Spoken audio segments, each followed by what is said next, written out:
Please do come in. Is there any news on the murder? The private investigator you hired has been arrested on suspicion of the murder of Miss Drury. He has? He mentioned something concerning your husband's affair.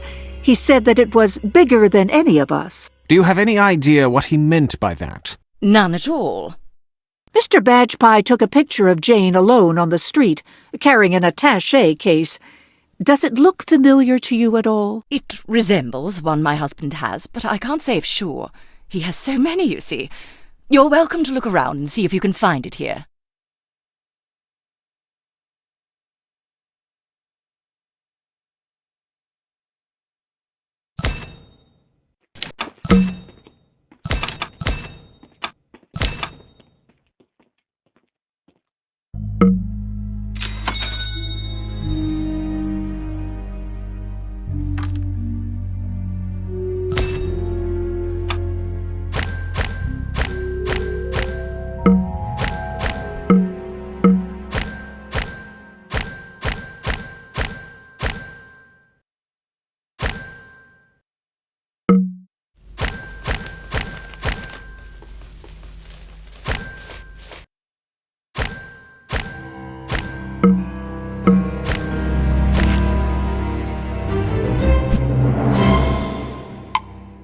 The briefcase in the photograph isn't here. Perhaps Jane took it from Mr. Waterford's office. I'm beginning to wonder if there was something in it that could have gotten Jane killed.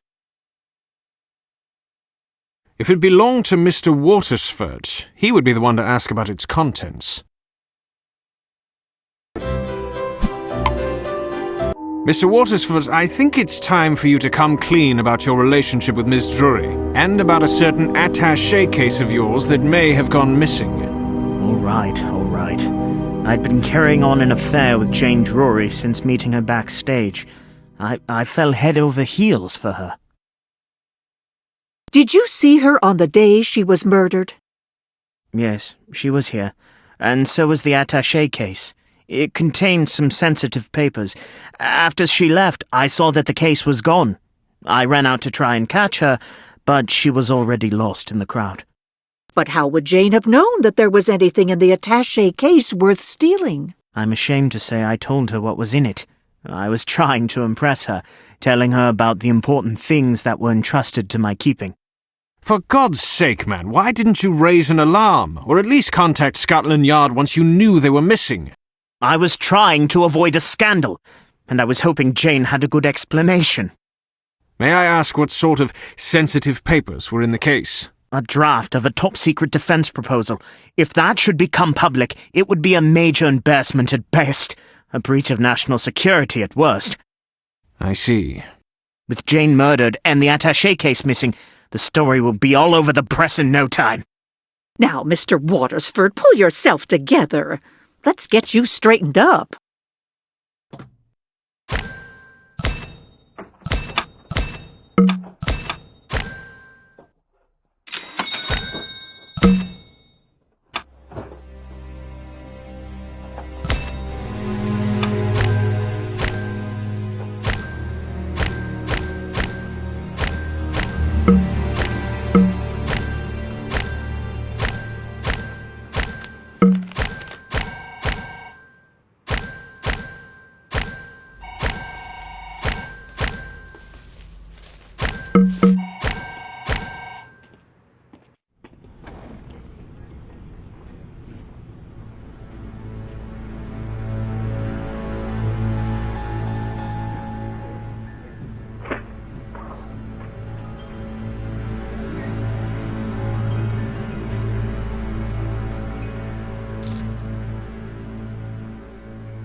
If Jane went straight back to the Milton after she left Mr. Waterford's office, perhaps the attaché case is somewhere at the theater. But we found no sign of it in her dressing room. Maybe it wound up somewhere else there. Her ex-husband's office, perhaps?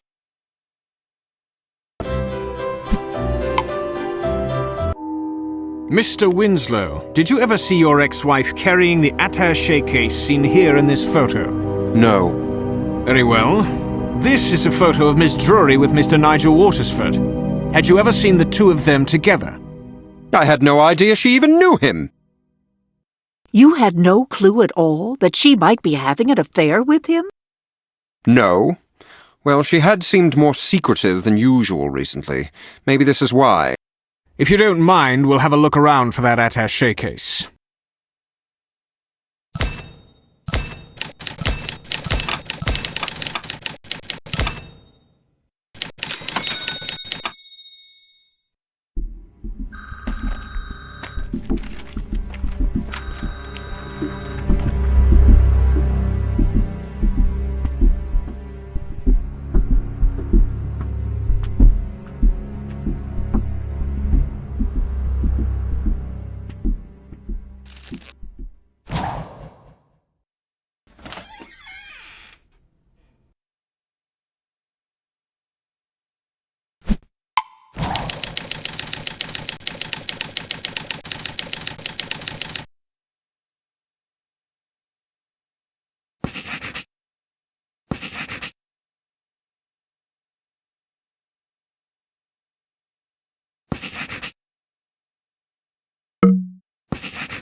There's no sign of the attaché case. Inspector, I don't believe James was ignorant of Jane's relationship with Mr. Watersford. Why is that? Because the note from Nigel to Jane was found in James' office, but the envelope it came in was found in Jane's dressing room. If the envelope was in her dressing room, it couldn't have been misdelivered. So James knew that Jane and Nigel had a rendezvous planned on the day of the murder. Perhaps Mr. Bajpai can tell us more. He's out on bail, but I'll have my men track him down.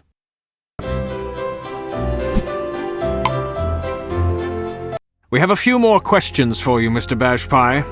In the course of following Miss Drury the day she was killed, you must have followed her to Nigel Waterford's office and seen her leave with an attaché case. Yes. What's your point? Did you also see something that would explain how she got away from Mr. Waterford's office so quickly? Well, after I snapped the picture of Jane carrying the attaché case, I did see her get into a car that was waiting for her at the curb. A taxi? No, definitely a private car. Did you manage to get a picture of it as well? No such luck, but I think I can recall part of the license plate registration. We'll take down what you remember and see if it turns up something in our database. I have backups of the databases here on CD-ROM. Now, where on earth did I put them?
So the car Jane left in belongs to James Winslow, her ex-husband.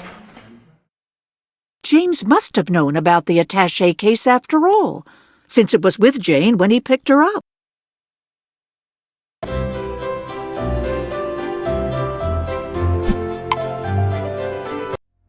There's no sign of Mr. Winslow. Good. I think we may learn more here without his help.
James, Yuri again. This is your last chance. If you want to discuss a deal, you need to meet me in Regent's Park with the merchandise by 10 o'clock tonight. No more stalling.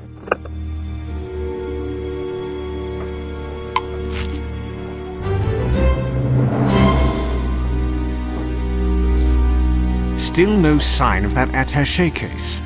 Well, if the merchandise mentioned on that answering machine message is any indication, we won't find it here. Apparently James neither has it nor knows where it is. I disagree. I think James knows very well where it is. The answering machine message merely means he hasn't gone back to retrieve it yet. But we're running out of time to find it before he does. But where could it be? The only logical place is Giles Badgepie's office. Giles saw Jane with the attaché case, saw her get into a car driven by James with it, and he was in her dressing room later that evening. That must be when he took it.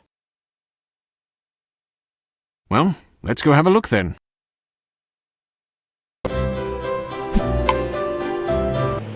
There's an awful lot of mail here. Mr. Badgepie hasn't been here for a while. Being arrested tends to make people rethink their lives. The briefcase must be here. I'm certain of it.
Where could it be?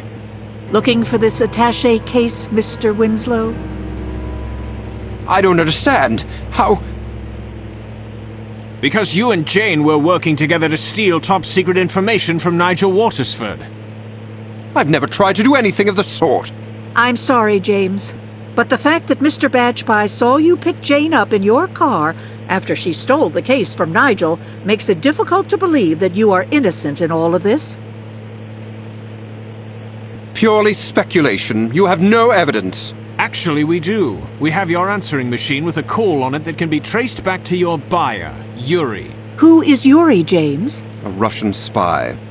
I became friendly with him during our tour of the former Soviet Republic, back in my Shakespearean days. He offered to buy anything of value I could obtain. You knew about Jane and Nigel's relationship, didn't you? I did. And I knew that Nigel had access to valuable information.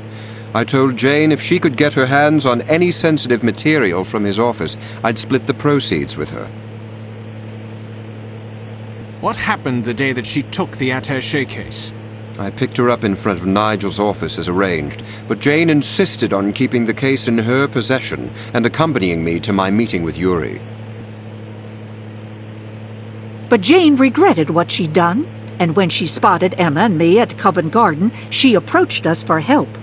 And when she spotted Giles watching her, it scared her off. I knew she'd had second thoughts when she failed to meet me before our rendezvous with Yuri, so I went to a dressing room to look for her. And found her dead? Yes. I'm ashamed to admit I was actually more concerned about the attaché case. Before I could search for it, I heard someone coming, so I hid. Did someone enter the room? Indeed, it was Giles Badgepie. After he got over his shock at seeing Jane dead, I watched as he found the attaché case and left with it. A perfect crime of opportunity. I was trying to catch up to him when I ran into you at the theater. Mr. Winslow, you're under arrest for breaking and entering, espionage charges, and very possibly murder. Emma, it's me, Jessica. Do you know if Jane ever changed her name to Winslow after she married James? I see. I'm going to need your help with something.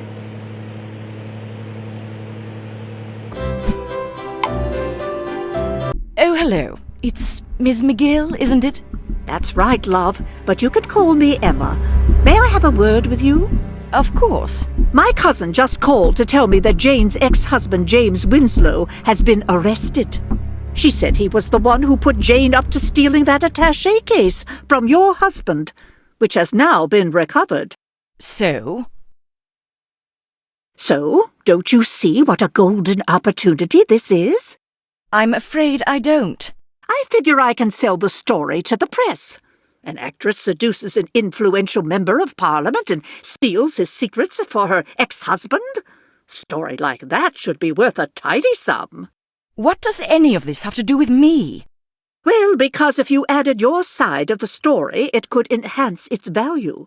You can tell all of England exactly what your deceitful husband was up to, so his tarnished reputation doesn't rub off on you. I just don't know. I've got a fresh pot of tea ready. May I offer you a cup?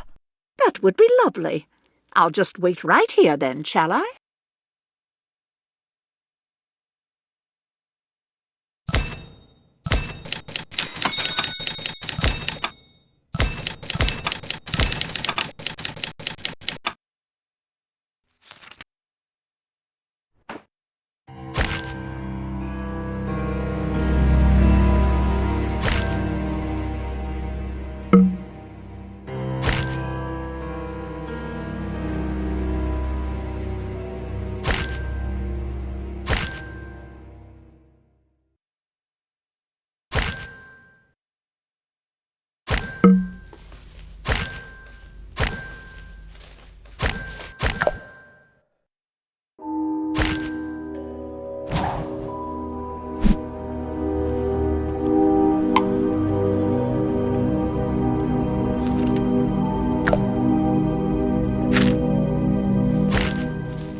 Ms. McGill, I'm afraid I can't make such a big decision so hastily. I understand. I'll give you the rest of the day to think about it. But that's all the time I can spare. I'll be at the Milton Theatre at 10 o'clock tonight, waiting for your answer. Good evening, Mrs. Watersford. Thank you for coming. Ms. McGill asked me to meet her here. Actually, I was the one who wanted to talk to you. Emma merely arranged it so that you'd come. Talk to me? About what? About why you murdered Jane Drury? You must be joking. I'm not. The key was the handkerchief we found next to Jane's body. At first I assumed it was Jane's. After all, her most recent ex-husband's name is Winslow. But Emma confirmed for me that Jane never took James Winslow's last name and never had the initials J.W. So, once I realized that your name, Tina, was short for Justina, it made sense who had dropped the handkerchief in Jane's dressing room. And what other reason would you, Justina Watersford, have to be there except to confront the woman who was having an affair with your husband? this is absurd. I'm not the only person with the initials J.W.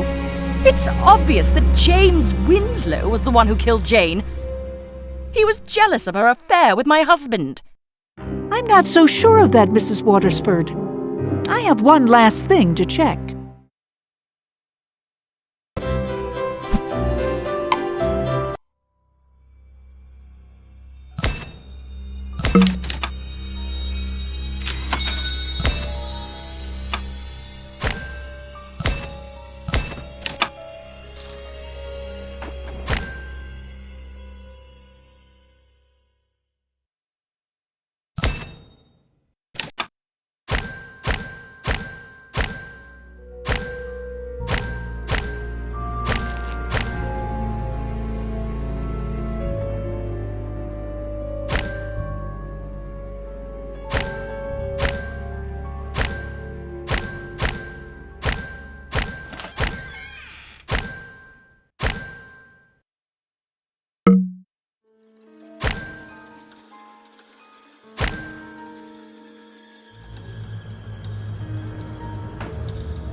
All right, it's true.